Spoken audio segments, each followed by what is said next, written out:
more storage areas. Yeah, those used to be the locker rooms. Those storage areas underneath the stairs or under Okay. the bleachers, those used to be the old locker rooms before they added them on to the other side. Thankfully, I see. I'd done that before I went to school there. 'Cause they were scary down there. Yeah. So, yeah, beautiful wood floors, you know, and the brickwork is in good condition on the interior. Yeah. That we've seen so far through observation. Now we're on the third building, the cafeteria. No.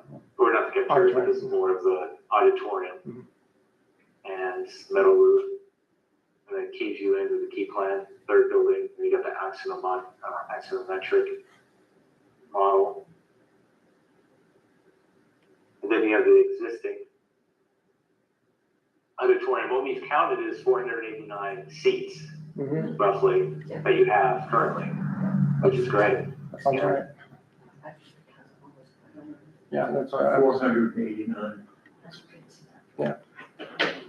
And, let's see, so we may need to add, I don't know if there's ADA, there should be an ADA here. Yeah, that's cut, you just need to cut out, right? Yeah, we just take a couple of these out and then that would be your space. If it's not already there, I don't remember seeing. There's no ADA, no. Okay. So I've sat in the aisle before, which is not, safe. So you have the lobby, nice entrance, the balcony area. Yeah, Brian, I was wondering, it says balcony on that, and it's basically like a porch or like a raised, I mean, I know it's raised but it's level. When you go to the west, it's level with that sidewalk. And I just thought balcony was a little bit misleading. I don't know I just don't know if there's a better word for it. But, Well, a porch is a fine word for it. Yeah, or porch or. That's how it's identified. Terrace, terrace or something else. Okay. If because I just think someone will see that and be kind of confused. Let's call it porch. Yeah, porch. Okay. Porch. It's almost a terrace. Or terrace, It's big yeah. enough Or terrace. to have a Terrace. lot of people there Yeah, for a gathering. right. Mhm. Because it is wide, yeah. Thank you. Revise it to terrace, and all the outdoor areas on any other building we'll call terrace as well. Okay, Well, but it's not technically, if it's a terrace, it's a covered terrace. Yes, yes, it is covered. absolutely. So just calling it terrace, Oh, one thinks of okay. something that isn't Okay. covered. Well, then a covered terrace would be fine, or a porch. Either a covered terrace or a very large porch. We could reference covered terrace. Okay, So- that's great. Thank you, Joan. Thank you. Yeah, I think that's perfect, actually. More explicit. Yeah. So people won't question it. Yeah, Okay, so we'll move to the next. That's just a roof plan mhm, with the slope 4 and 12. And then you can see how it's covered. Yeah. The dash line represents the bearing wall beneath the chimney, and then the columns that support that covered Yeah. terrace. And go to elevation. Existing elevations, brick finish columns, standing seam roof, little guardrails. And you have the flush here, meeting Yeah. the walkway, so it's ADA accessible. And then we have a section here. And we have some more, we have exterior images of the entry area, colonnade, covered terrace. It's interesting. There's Uh, 6 columns there. And Four more of a close-up view of the exterior. Columns, column caps. There's the covered walkways in between. Your drawings didn't include the capitals on those columns. Well, we have, you go in, there's a little cap, and you see that? Mhm. Oh, yeah. Oh, okay. You guys, They're there, it's just maybe on the plan you don't see it, because Yeah. it's in plan, it's dashed. But right. there should be column caps on all the columns. These Okay. are more pilasters, maybe you're referring to this one, I'll have to check and see if there was a pilaster connected to Oh, that one. right, yeah.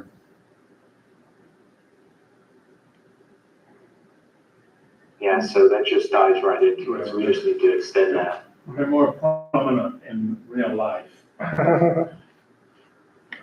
Always a- Yeah, it's true. Tend to be more prominent. So we have, the capital, the base of these columns, the square columns, more details, more close-ups, the brickwork. Then we have some shots from the interior, with kind of a fisheye lens, a little bit to get the whole space in one panoramic view. Stage, area walking in, lobby area. Bathrooms. And then, okay, so now this is building 4. This is the cafeteria, Mhm. and gives you the idea of the site and what's connecting to it. Covered walkways, the adjacent building next to it. Now this, of course, this would be replaced with a standing seam, this roof. Right.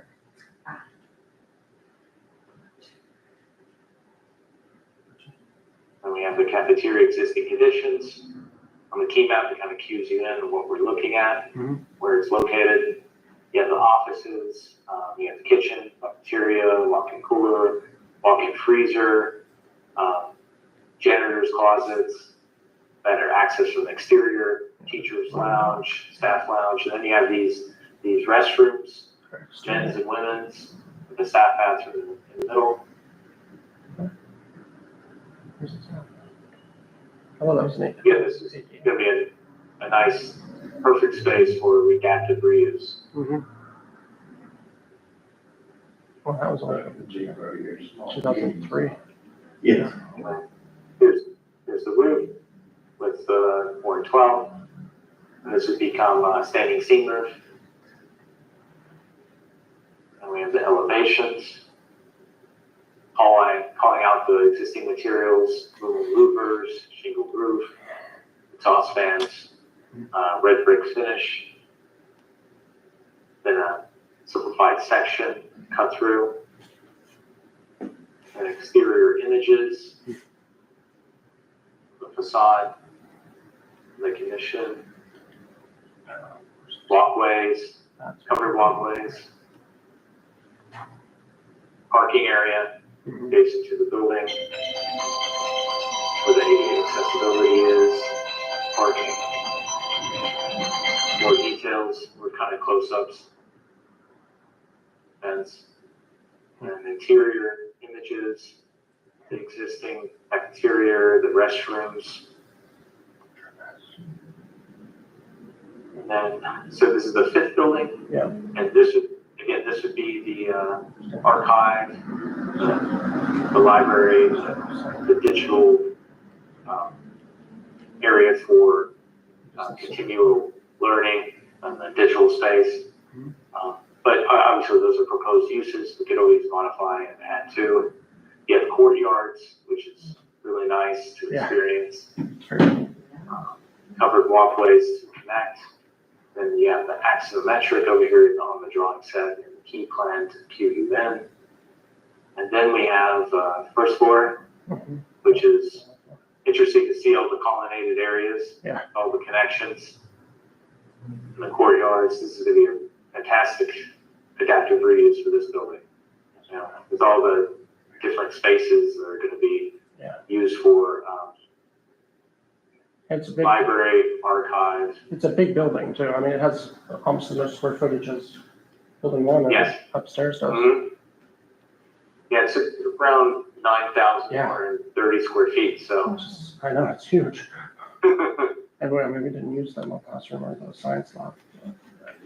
That's far. Got that. We have a lot of offices. This one, you have the roof plan, 4 and 12, so majority of, so this would be replaced with the standing seam as well, because it's the shingles currently. Yeah, that building is much older shingles than the building 4, because building 4 was just redone in 2006. Oh, 2006, okay, Yeah. so it's roughly like 20 years, and this is probably, But this was built in 1985, I think, if I recall. okay, so almost 40 years, probably Yeah. 40 years, so it's double Yeah. the use. But it wasn't time for them yet to replace the roof, so they didn't. But it definitely needs a roof, and the standing seam will make it look much better and blend in Yeah. everything. To be more cohesive with the other Yeah. three. And in Florida, shingles just don't last. And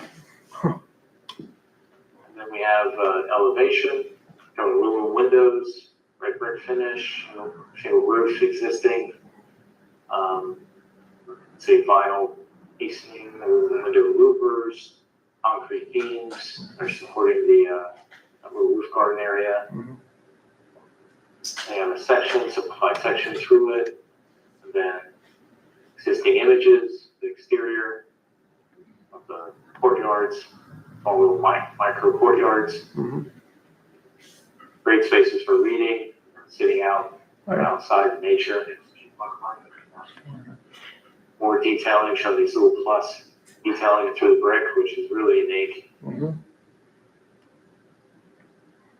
I never knew why they added those to the media center when they built it. Apparently, teachers used to go and they had tables and stuff set out there, and they'd have their lunches out there.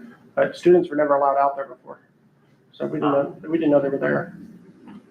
Well, it allows for cross ventilation too. Yeah. You know, Yeah. so that's a great way to kind of screen it in a way and give it this kind of And they're just, unique, iconic.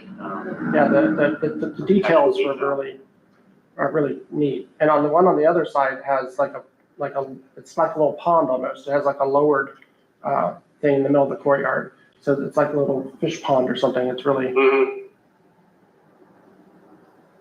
Yeah, that'll lend itself to be Yeah. small little gardens, yeah, more gardens, right? it's really neat. I always like this. And then more details, more kind of zoomed in of the facade of that building. And then we have some interior shots, Mhm. the existing conditions. We have more in the assessment report Yeah. from structural MEP of the interiors and exteriors as well. Now, these are kind I of didn't. 3D, just kind of give you the overall view of the model and how they're all connecting. So give you some views of that as in a set. Here they broke it up individually. Mhm. I love putting these axonometrics in because it really gives you an idea of the shape and the architecture, basically, and solid void relationships within it. So we put basically each building on its own sheet and just kind of revolve the model. So you can kind of see it, get an idea of what's actually there, existing. Yeah. And so like this one, That's great. There's little 7, things that block it. So there's little points in it. 3, That building doesn't have much. so 5. And then we have some of the preservation briefs that has to do with, this one has to do with the cleaning, the masonry building, which is the bricks, and repointing them possibly, maybe waterproofing.